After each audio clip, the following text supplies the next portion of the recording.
The Who. Did you ever hear that song? Who are you? Who are you? Who are you? Do you identify with your name? If somebody calls your name, do you answer to it? And in most cases, people are like, well, yeah, that's who I am. And I've come to learn that our name and how we identify with it says a lot about how we relate to the legal system. So if you've never heard the term common law before, common law is the original sort of natural law. Let's go to natural law even. Natural law is I am a living, breathing person. I was born here. And when I was born, I was given rights. I have God-given rights. I have the right to be free. I have the right to this experience. And before I was named or before I did anything, that was my gift, right? I've been given this body and I've been given this world to experience. And then, you know, parents filled out the little birth certificate and sent that little birth certificate in.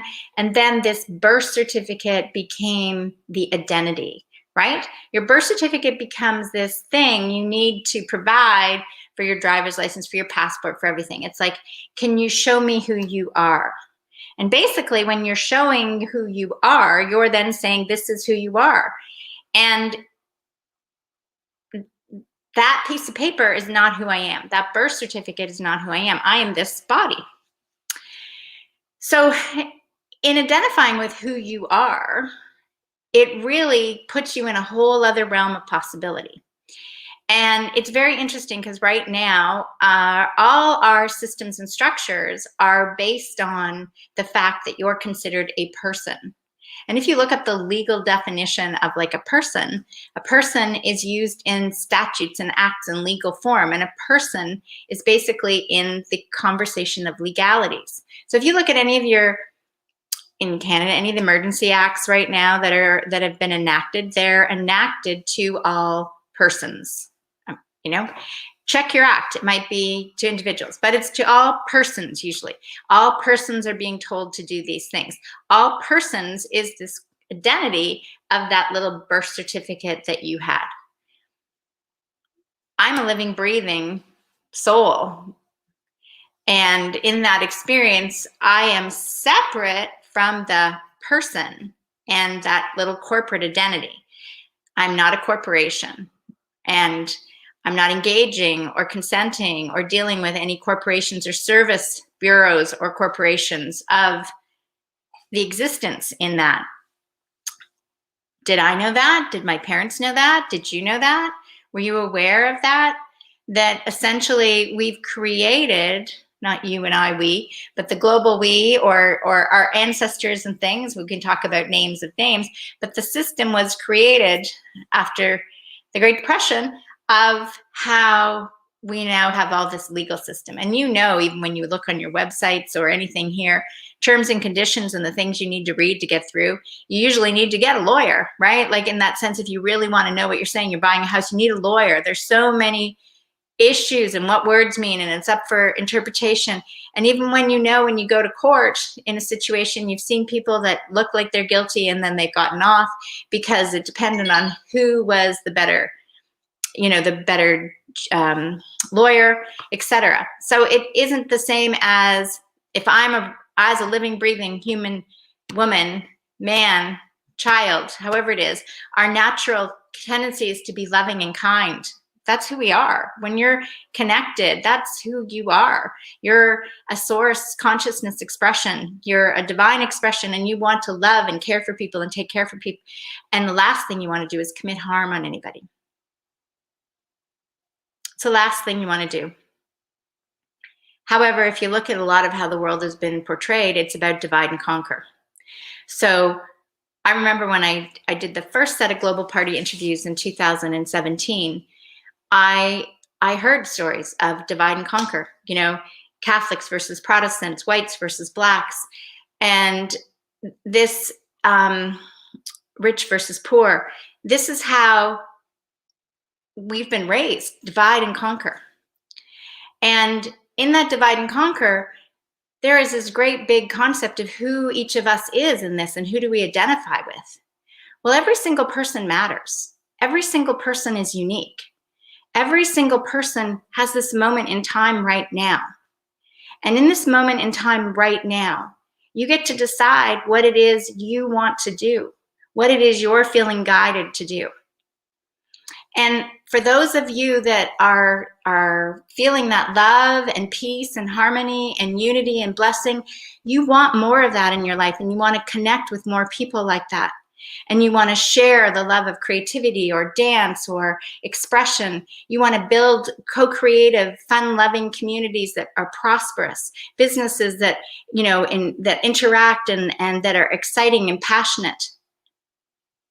Yet so many people are in a job, a job, just over broke.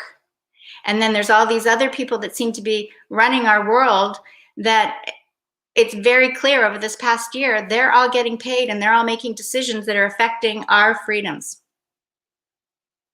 that are violating our freedoms. Or are there, once you start to look in the little terms and conditions of all their legal I's and things, are there gaps? Like in one of the Ontario orders, it talked about gathering, that you couldn't gather. Well, everybody has a right of assembly. So you have the freedom to assemble. So if you know your language, when someone says, are you gathering? No, I'm assembling. Oh, okay, that's fine. It's if you know that when you land in the airport and you say, no, I'm a Canadian citizen, and no, I'm not, no, I refuse the test, I'm going to quarantine at home, you can do that. But if you don't know what you're actually agreeing to, because we've been conditioned to just like, oh, it's too hard, or I don't get it, or I trust them, you're missing the fine lines and the difference between who you are and what they think you are. Consent is required for you to have any sort of invasion in your body. And that's a PCR test or an injection, any sort of a surgery, you need to have consent. Now, consent could be as simple as saying, I'm going to do this and, don't worry about it. 1 in a million die. Well, that's not really knowing what your options are. But some people, they don't want to know their options, right? They really don't. They just like, oh, I don't want to know. But then if something happens, they want to complain. They want to say, I didn't know. I didn't know. This is the time to learn. This is the time to learn what you're agreeing to. Okay? To know who you are, if you're a child of the Most High God, if you're a unique expression of source consciousness, if you're a living, breathing man, woman, if you know that you're here to experience and have life, or are you a little ID card that has then been written up in legal I's and T's and engaged in a legal system that is serving the corporate interests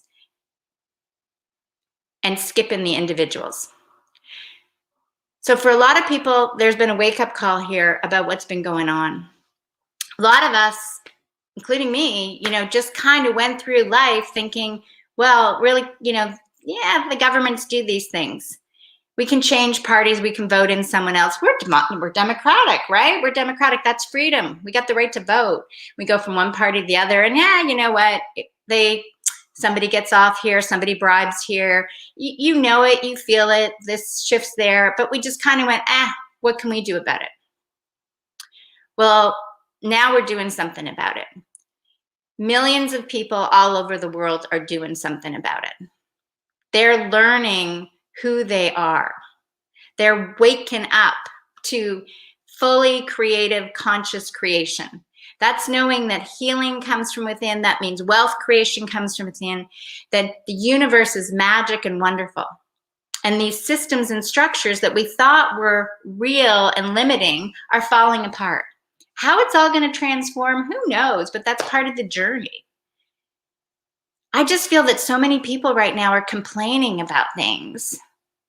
And if you look at it that it's working for you and you start to know who you are, who you really are versus who your identity is, then you're going to discover there's a whole new world, your best whole new world. You'll be led towards your heart's desires. It's an amazing place because you can trust your inner guidance. So it's irrelevant what anybody else says to you. If somebody's pointing all these things at you and you can just look at it and go, no, doesn't matter what you're telling me. Doesn't matter what you're telling me. Doesn't matter how convincing an argument you're going to give me. My gut, my intuition says no. No. Just say no. There doesn't have to be a reason. There doesn't have to be an explanation. If you have a sixth sense, if you have an awareness that you've been maybe holding back for a long time because people thought, oh, that's weird. This is the time to get it activated. This is the time to listen to your inner guidance. This is the time. Freedom exists because you can trust yourself. When you can trust yourself versus who someone else is telling you who you are, it's a whole new world. That's what I had to share right now. Just all that came out. Now it's done. So lots of love. Know who you are. Understand what you're signing, what you're agreeing to. Consent only to what makes you feel joyous and expansive. Lots of love. Mwah.